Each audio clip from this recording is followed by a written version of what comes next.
So, what happens when a city gets warnings about its finances for, say 20 years and just kind of ignores them? Well, we're about to find out.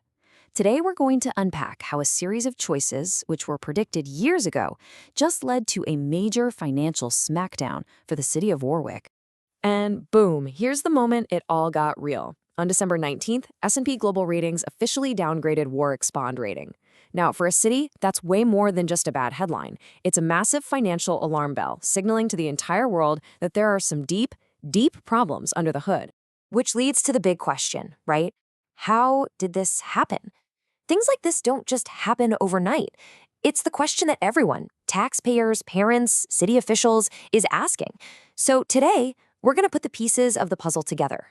To find the answers, we're turning to our main source, what's known as the Cushman Report. And really, this one sentence sets the stage for everything. It basically argues this wasn't just some bad luck or a perfect storm. No, this was the direct result of specific decisions made over a very long time. Okay, so let's start with that warning shot. To really get why this is such a big deal, we first have to understand what an S&P bond downgrade actually means for a city and, for the people who live there. And here's the thing, S&P was super specific. They didn't just issue some vague warning, they laid out a clear diagnosis. They pointed right at budget problems in the schools, the city burning through its savings with no plan to refill the tank, rising debt, and huge retirement costs. Now here's the kicker. Every single one of these problems was predicted, and we're about to see exactly how. You see, what's so wild about this whole situation is that this S&P downgrade wasn't a surprise to everybody.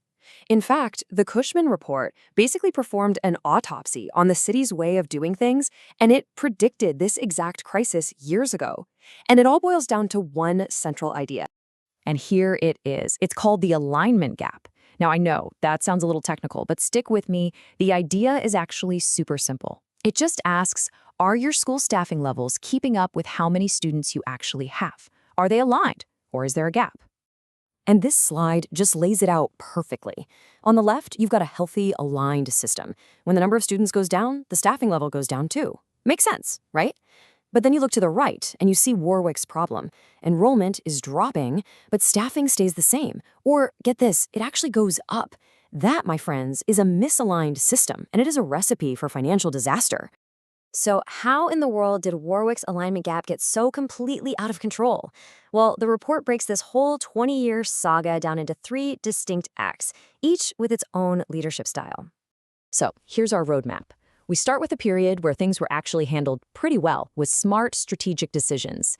Then we move into a phase of just reacting to problems as they pop up. And finally, we end in a complete structural decoupling, which is a fancy way of saying the system totally broke away from reality. Okay, let's start back in phase 1, what the report calls the era of strategic alignment. The numbers here, they just make sense. Student enrollment dropped by over 16%, and leaders made the tough call to reduce staffing by a pretty similar amount. They even closed 3 schools. The system was balanced. It was working. But then, we roll into phase 2, and this is where that smart strategy gets replaced with just reacting. Students are still leaving the district, but the staffing cuts become hesitant, inconsistent. The cost of that misalignment starts to creep up, and instead of planning for the future, the city is just playing whack-a-mole with its budget. And this brings us to the final, and frankly, catastrophic phase. You have to see this to believe it. While the district lost almost 11% of its students, it actually increased staffing by over 2%. I mean, what? The excess cost explodes to over $80 million. And the report points to one key action here, misusing one-time federal COVID money to pay for permanent jobs, basically creating a cliff they were destined to fall off of. So all of this inaction, this misalignment, what did it actually cost? The report has a name for it, and it's a gut punch. They call it the mismanagement tax, a hidden cost that taxpayers have to shoulder because leaders just refuse to make the hard choices. Okay, get ready for this. Here is the total bill for nearly 2 decades of this misalignment, $127,600,000. Just let that number sink in. That is a staggering amount of money that could have gone to, well, anything else. Better services, infrastructure, maybe even tax relief. So you have to be asking, where did all that money go? Well, a big part of the answer is right here. It went into heating, lighting, and staffing school buildings that were literally half empty. I mean, look at these numbers. Schools operating at just 50 to 60% capacity. It's a crystal clear picture of a system that's just oversized and incredibly inefficient. And this chart just drives the point home perfectly. Warwick is spending almost $25,000 for every single student. That's thousands more than the state average and a whopping $5,000 more than their neighbors in Cranston. They've built an expensive system, not because of better quality, but because of waste. Okay, so now let's connect all of these dots. How does 2 decades of this stuff lead directly back to that S&P bond downgrade we started with? The report is blunt.